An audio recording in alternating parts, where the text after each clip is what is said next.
Hello guys, welcome to my channel. कैसे हैं आप लोग? आशा करता हूँ आप सभी अच्छे होंगे। मैं हरप्रीत पटेल बात करूंगा आपसे इस वीडियो में बाल विकास के तीसरे वीडियो के बारे में। यूपी टेट स्पेशल है, ठीक है। अगर आप यूपी टेट का एग्ज़ाम देने जा रहे हैं या किसी भी राज्य का टेट एग्ज़ाम देने जा रहे हैं तो फ्राइड और पियाजे पर आधारित जो प्रश्न हैं बहुत ही महत्वपूर्ण होंगे। तीसरा पार्ट है। पिछले दो पार्ट अगर आपने नहीं देखे हैं बाल विकास के तो डिस्क्रिप्शन में आपको प्लेलिस्ट का लिंक मिल जाएगा। प्लेलिस्ट में आपको काफ़ी ऐसे प्रश्न मिलेंगे जो बहुत ही महत्वपूर्ण हैं और आपके एग्ज़ाम में पूछे जा सकते हैं। देखिए, पिछले दो पार्ट के साथ साथ आपको और भी सारी प्लेलिस्ट के लिंक मिल जाएंगे, तो आप पिछली वीडियो ज़रूर देखिएगा। चैनल पर अगर आप पहली बार आए हैं, चैनल सब्सक्राइब कर लीजिएगा, बेल आइकन दबा दीजिएगा, जिससे कि आपको नई वीडियोज़ की नोटिफिकेशन समय से मिलती रहे। पूरा वीडियो देखिएगा। अगर आपको वीडियो जरा सा भी अच्छा लगे लाइक कर दीजिएगा, शेयर कर दीजिएगा। फ्राइड और पियाजे पर आधारित 20 प्रश्नों पर चर्चा होगी। ऐसे प्रश्न हैं जो एग्जाम में पूछे जाते हैं और आप लोग कंफ्यूज हो जाते हैं। तो शुरू करते हैं। पहला प्रश्न हमारा, ऐसा मन जो वर्तमान से जुड़ा हुआ होता है कहलाता है अचेतन मन, चेतन मन, अर्धचेतन मन या इनमें से कोई नहीं। तो ऐसा मन जो वर्तमान से जुड़ा हुआ होता है ये आपका होता है चेतन मन। बी ऑप्शन आपका सही है। अगला प्रश्न है, दुखी दंभित इच्छाओं का भंडार कौन सा मन होता है? चेतन मन, अर्धचेतन मन, अचेतन मन या इनमें से कोई नहीं। यानी ऐसा मन जिसमें दुख की भावनाएं होती हैं और दबी हुई इच्छाएं होती हैं, ऐसा मन कौन सा होगा? ये होगा आपका अचेतन मन। सी ऑप्शन राइट है। अगला है, इड ईगो सुपर ईगो में व्यक्तित्व को किसने बांटा है? Id ego super ego. Id को हिंदी में कहते हैं इदम। क्या कहते हैं? इदम। ईगो को कहते हैं अहम। इसको ध्यान रखिएगा क्योंकि बाद में मैं केवल इड ईगो सुपर ईगो का यूज करूंगा। और सुपर ईगो को कहते हैं पराहम। क्या कहते हैं? पराहम। ठीक है, इस चीज को आप लोग ध्यान रखिएगा। तो इड ईगो सुपर ईगो में व्यक्तित्व को किसने बांटा है? तो ये बांटे हैं फ्रायड महोदय। पहला ऑप्शन आपका सही होगा।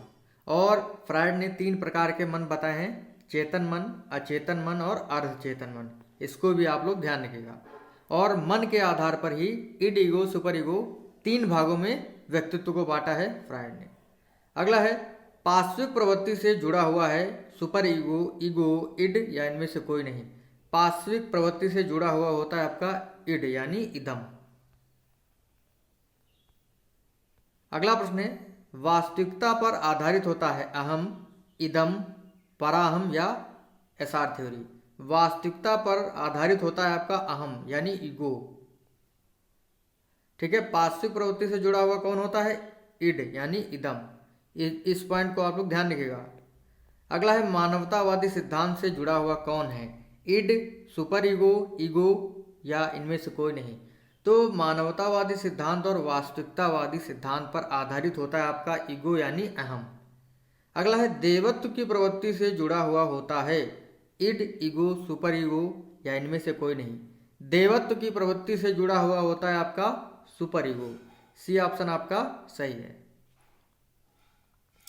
अगला है, मन का कितना प्रतिशत भाग चेतन मन होता है? 90%, 50%, 100% या 10%। तो चेतन मन जो होता है ये आपका 10% होता है। कितना होता है? 10%। ठीक है, 90% जो होता है वो आपका होता है अचेतन मन। ठीक है, इस पॉइंट को ध्यान रखिएगा। अगला है, आदर्शवादी सिद्धांत से जुड़ा हुआ है इदम, अहम, पराहम या इनमें से कोई नहीं। आदर्शवादी सिद्धांत से जुड़ा हुआ है आपका पराहम। सी ऑप्शन आपका सही है। अगला है, ऐसा मन जिसमें जोर देने पर कोई बात याद आए कौन सा मन होता है? अर्धचेतन मन, चेतन मन, अचेतन मन। तो ऐसा मन देखिए जिसमें बात तो होती है लेकिन ध्यान नहीं आती है, लेकिन जब हम जोर देते हैं अपने मन पर तो बात याद आ जाती है, ऐसा मन होता है आपका अर्धचेतन मन। अगला है, सिगमंड फ्रायड महोदय कहाँ के निवासी थे? इंग्लैंड, पोलैंड, ऑस्ट्रिया, फ्रांस के। सिगमंड फ्रायड जो थे ये आपके ऑस्ट्रिया के निवासी थे। ठीक है, मनोलैंगिक सिद्धांत जो है इन्होंने दिया हुआ है। आज जो है हम लोग मन और व्यक्तित्व देखिए, मन को 3 भागों में बांटा है, चेतन मन, अचेतन मन और अर्धचेतन मन। व्यक्तित्व को, इड, ईगो, सुपर ईगो। तो इन पर बात हो रही है। कल जो है मनोलैंगिक सिद्धांत पर बात होगी, ठीक है।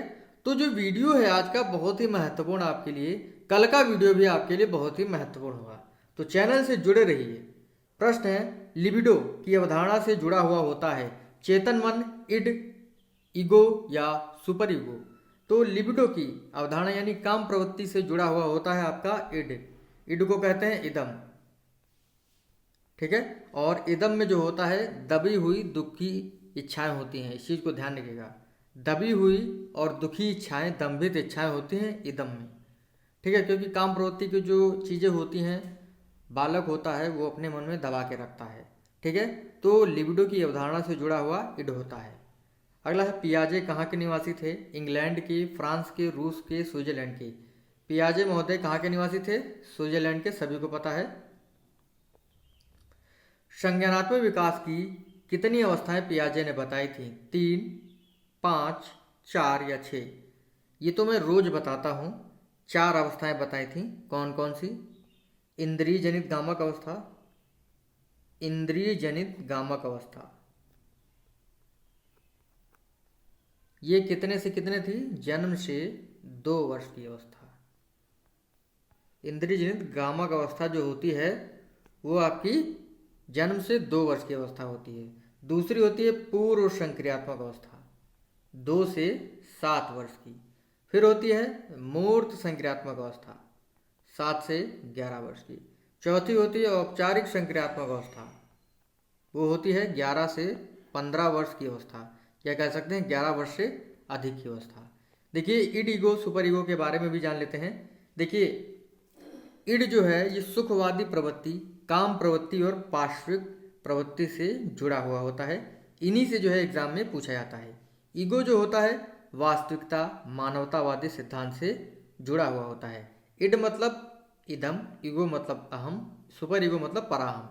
जो पराहम होता है ये आदर्शवादी, देवत्व प्रवृत्ति और नैतिकता पर आधारित होता है, ठीक है। वेरी वेरी इंपॉर्टेंट ये पॉइंट है। पीडीएफ आपको मिल जाएगी, टेलीग्राम ग्रुप से जुड़ सकते हैं या व्हाट्सएप ग्रुप से जुड़ सकते हैं, दोनों का लिंक आपको डिस्क्रिप्शन में मिल जाएगा, ठीक है। अगला प्रश्न है, इड, ईगो, सुपर ईगो किस संरचना के भाग है? मन के, व्यक्तित्व के, चेतना के या रचनात्मक मनोरचना के? तो इड, ईगो, सुपर ईगो किसके भाग है? ये तो व्यक्तित्व के हैं। बी ऑप्शन आपका सही है भाई। इड, ईगो, सुपर ईगो 3 भागों में बांटा है व्यक्तित्व को किसने? फ्रायड ने। तो इड, ईगो, सुपर ईगो व्यक्तित्व के भाग हैं। मूल्यों का आंतरीकरण कहाँ होता है? इदम, अहम, पराहम, स्थान में। तो मूल्यों का आंतरीकरण सुपर ईगो में होता है, आपका ऑप्शन सी सही है। अगला है, संतुलित व्यक्तित्व होता है जिसमें संतुलन होता है इड और ईगो के बीच, इड और सुपर ईगो के बीच, ईगो और सुपर ईगो के बीच, या जिसमें सुपर ईगो ज़्यादा होता है। देखिए संतुलित व्यक्तित्व वाला व्यक्ति वही होता है जिसमें इदम और पराहम के बीच संतुलन होता है, यानी इड और super ego. D option will be right. अगला है, जिन इच्छाओं की पूर्ति नहीं होती है उनका भंडारण कहाँ होता है? इड में, ईगो में, सुपर ईगो में, इड और ईगो दोनों में। ये देखिए ऐसे प्रश्न है जो एग्जाम में काफ़ी बार पूछे गए हैं। जिन इच्छाओं की पूर्ति नहीं होती है उनका भंडारण इदम में होता है, इड में होता है। पहला ऑप्शन आपका सही होगा। और ये ऐसी इच्छाएं होती हैं जो दबी हुई इच्छाएं होती हैं। दबी हुई इच्छाएं किसमें होती हैं? अचेतन मन में। तो इड से अचेतन मन जुड़ा हुआ है, इस पॉइंट को एकदम ध्यान रखिएगा। अगला है, नवीन जानकारी शामिल करने के लिए वर्तमान स्कीमा में बदलाव कहा जाता है संतुलन, स्कीम, समायोजन या आत्मसात्करण। नवीन जानकारी शामिल करने के लिए वर्तमान स्कीमा में बदलाव आपका समायोजन होता है, ठीक है। सी ऑप्शन सही है। अगला प्रश्न है, मूर्त संक्रियात्मक अवस्था का समय कितना होता है? तो अभी मैंने आपको बताया था मूर्त संक्रियात्मक अवस्था जो है संज्ञानात्मक विकास की तीसरी अवस्था होती है और इसका जो समय होता है 7 से 11 वर्ष होता है। पहला ऑप्शन नहीं, दूसरा ऑप्शन भी नहीं, तीसरा ऑप्शन आपका सही होगा।